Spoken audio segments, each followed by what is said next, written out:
life is a process of creation. Most people don't realize how they currently created the result, how they currently keep on creating the same result, the same pattern over and over and over again. Because most people don't realize how they let their current result, their current thing, their current reality, their current environment control and affect the way they think, the way they feel, the way they see the world, the way they see themselves, and how this perpetuates their current result. And this is the vicious cycle, right? I see what is, I see my wallet, I see my bank account, I see my work, I see my things, I see what I want. All of this is creating a response in me. And so most people live in reaction, right? Some information come to me and then I react because I cannot control my thought. I'm not disciplined. I let my attention go wherever I want. I'm not focusing on what I want. They're simply living on autopilot, unconscious of how much power and control they give to the external world and how this is actually what keeps them where they are. But the truth is a little bit different, is that what creates the reality is actually the mindset, the identity that they have, how they see themselves, right? But also how they see the world, how they feel. All that inner world is actually what perpetuates and what created that inner world. You know, the Buddha said with our mind, we create the world. But what we forget is that when we were young, the world, our parents, society, our experience shaped our mind. And for a lot of people, we never outgrow the programming, the conditioning that we received a lot during our childhood. And so we simply act out those core beliefs, those core memories, those core values that we have. We never challenge them, we never outgrow them. And if we do very gradually, very progressively, but never going to the core of the unworthiness, of the core of the shame, of the core of this belief that I can't, I'm not good enough, I'm not beautiful. Those core beliefs, those core things that anchor us into the very timeline that we experience.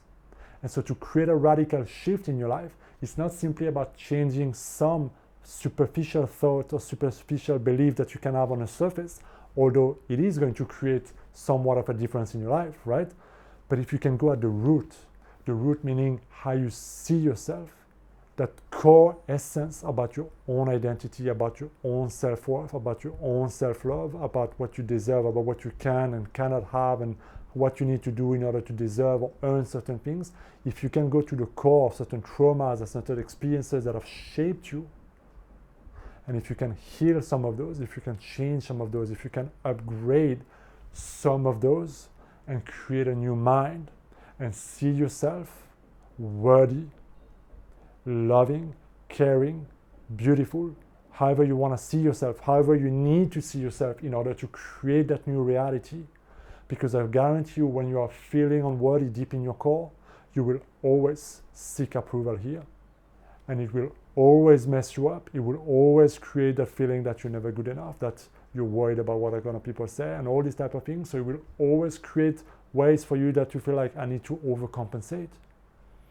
And before you know it, you keep chasing, you keep chasing, you keep chasing, and you keep creating the same thing. So life is a process of creation. And we get to create ourselves anew whenever you want. Be you transformed by the renewal of your mind. You don't wait for the world to be transformed by, somebody or an act of God or, the next president or whatever. No, you take command and you actively discipline your mind. You actively pay attention to what is happening first. You pay attention to how you see yourself first. You go deep into the root cause that shaped you, so you can start breaking those old beliefs, those experiences, that ball and chain that keeps holding you back in place. And then you condition your mind to start to see yourself living the life that you want, with the new thought, with the money, with the increase, with whatever it might be. You craft yourself anew so that you no longer let what is control the way you think and feel. You close your eyes to what is. You accept what it is. It's not about fighting or resisting what is, because what you resist persists. So don't make the mistake of using negative denial, but let's use what we could call positive denial, meaning I'm going to accept where I am. Let me be at peace. This is where I am. I accept it, but I also know exactly where I want to go. And this is a very important step, okay? if you accept where you are, you need to have to be crystal clear with where I want to go, because the mind is like a GPS. If you're not driven by a vision of the future, you will live a very predictable life based on your past programming, and it's going to be very consistent with what is already. In the Bible, it says, the people without vision will perish. So you need to have a vision. You need to live that vision. You need to create that vision. You need to become that vision. It needs to fuel you. You really need to make it your truth, and you need to purge that and send that out into the universe, out into the quantum field, out, so that you can start to create it, so that you can start showing up in a new way, so that you can start bringing things and people and experiences into reality that will morph what is and change your condition and change your situation, because you've changed your inner world. So the question then is, how do you do that? Well, I'll give you a couple of pieces here and there, right? You first have to know, where am I? Where am I now, right? What is my current result? What is the current thought, the belief, the identity that I have? What is it that is shaping my reality right now? And I'm not just talking about the surface level, but go deep, know yourself, and understand how certain experiences have shaped you, how they control you, how they shape your feelings and your body and your mind and your emotion, your personality, and what you think you can kind of do all these things. Because that will give you the power to know exactly what you need to root out from the subconscious, and what then you can plant in it with your love, with your attention, with your focus, with your light, so that you can grow something else in the garden of your mind. Then you need to accept where you are, but then close your eyes to your reality.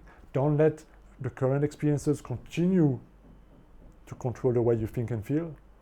Instead, go first in your mind, be transformed by a new mind, by a new thought, by visualizing what you want. Visualization and gratitude here are the two blocks of the foundation on the transformation change. There's other tools, of course, there's many things you can do, but if you can be more grateful, you can completely rewire what is to the answers of appreciation.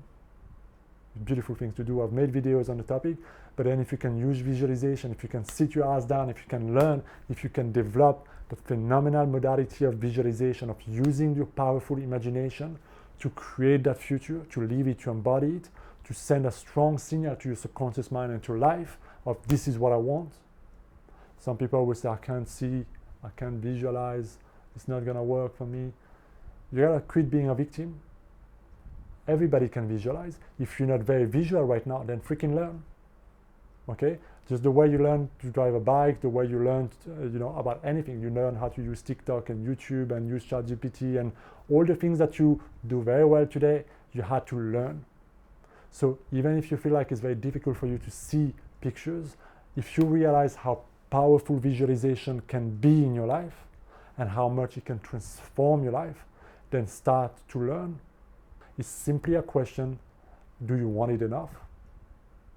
Okay, so when you can start to visualize, I'm going to give you two different ways to visualize. The first one is the classic one of just seeing yourself having the life that you want. So maybe you want that house, right? And you walk inside the house and you sleep in it and you cook in it and you just feel like, how would I live in this home if it was my home, right? Don't simply be a spectator or I'm visiting the house, I'm here on holiday, it's a freaking Airbnb. No, it's mine, live it. See your clothes there, see your books there, see your computers there, see where you work, I don't know. Live it just like you own it. For example, if it's a house, right? If you want to start your YouTube channel or your business, or you want to get a promotion or a new job, whatever it may be, see yourself there already. That's one way of visualizing. The second way is to be more process-based, meaning focus on who you need to become. For example, if you take the YouTube channel, maybe you see yourself speaking in front of the camera, or you're doing a live stream and you're interacting with people and you're developing your qualities of speaking, of being present, of making stories, or you see yourself with the quality that you're currently lacking here, that you need to develop in order to have the result that you want. So you see yourself being a great teacher, an amazing communicator, right? You simply step into who you need to become, somewhere in the middle. You're learning, picking up the skills. I'll give you an example. I'm training for a Spartan race, which is an obstacle course. You have to run, and in the race there's like obstacles that you need to pass. Yeah. So the first version of visualizing is me seeing myself crossing the line, receiving, the medal, the trophy, the T-shirt, and all these things, and just being very grateful and very happy to have completed the race. The process base is me seeing myself crossing those obstacles, having the right technique, going there seamlessly, right? So I see myself through the obstacles because I want to develop the quality in me, knowing that I can go through those obstacles with mastery, with ease, effortlessly, with the right technique. Does that make sense? So those are two different ways you can visualize. And I think the second one is more context-based, right? It's more like if you need certain skills and ability that you need to develop, certain traits of behavior or personality that you want to develop. Maybe it's confidence, talking to people, approaching strangers or things of this nature. Then see yourself in certain situation where that quality, where the process of using that quality is demonstrated, because it will support you in the end vision. And the most important is to keep at it, is to flood your mind with it. If you've been living here for 10, 20, 30 years, it's going to take some time, it's going to take some momentum, it's going to take some shift and some effort for you to really implement that new mindset and for your life to really transform more than just a little bit. But if you keep at it, the momentum will grow and grow and grow. And before you know it, you will forget who you used to be, and you'll feel so natural in being that new person, with those new thoughts, with that new mindset, with that new way of interacting with your life, with that new way of seeing your life now, that you have completely forgot about this. And at that moment, magic happens, because now you are it, and life rewards you for who you are. Let me know what you think in a comment, guys. This is so important. If you have any question, write them down in a comment. Make sure you hit that subscribe button. I will see you next time. Be well.